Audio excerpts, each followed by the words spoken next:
మా సోదరి కవిత గారు ఈరోజు రక్షాబంధనం తరపున సందర్భంగా మాతో లేకపోవడం బాధాకరమైనప్పటికీ తప్పకుండా వారికి కూడా న్యాయం లభిస్తుందని 155 రోజులుగా ఏదైతే వారు వేదన అనుభవిస్తూ ఉన్నారో తప్పకుండా అత్యున్నత న్యాయస్థానంలో న్యాయం లభిస్తుందని చెప్పి కూడా మనస్ఫూర్తిగా ఆశిస్తూ మరొకసారి ప్రతి సోదరుడికి ప్రతి సోదరికి కూడా హృదయపూర్వకంగా శుభాకాంక్షలు అభినందనలు.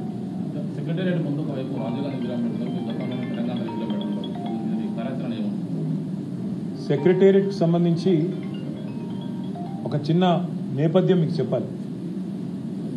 ఆ సెక్రటేరియట్ ఆనాడు ఉమ్మడి ఆంధ్రప్రదేశ్లో ఎంత అస్తవ్యస్తంగా ఉండేదో మీకు తెలుసు, మాకు తెలుసు. విలేకరులు మిత్రులు అక్కడ కూర్చోవాలన్నా, ఎవరితోనన్నా కనీసం మాట్లాడాలన్నా, లేదా వచ్చిపోయే ప్రజలకు కూడా అక్కడ ఎంత అసౌకర్యంగా ఉండేదో.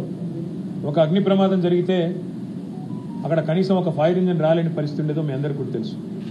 ఇవన్నీ చూసిన తర్వాత తెలంగాణ రాష్ట్రం ఏర్పడ్డ తర్వాత పెద్దలు, మా పార్టీ అధ్యక్షులు, తెలంగాణ తొలి ముఖ్యమంత్రి కేసీఆర్ గారు ఒక మంచి నిర్ణయం తీసుకున్నారు. తెలంగాణ పౌరుషాన్ని, తెలంగాణ యొక్క ఆత్మగౌరవాన్ని చాటే విధంగా చాలా గొప్పగా ఒక అద్భుతమైన భవనాన్ని నిర్మాణం చేసి తెలంగాణలోని భవిష్యత్ తరాలకు అందించాలనే ఉద్దేశంతో అక్కడ ఒక మంచి డిజైన్ ఎంపిక చేసి చాలా లోతుగా ఆలోచించి సెక్రటేరియట్ కట్టారు.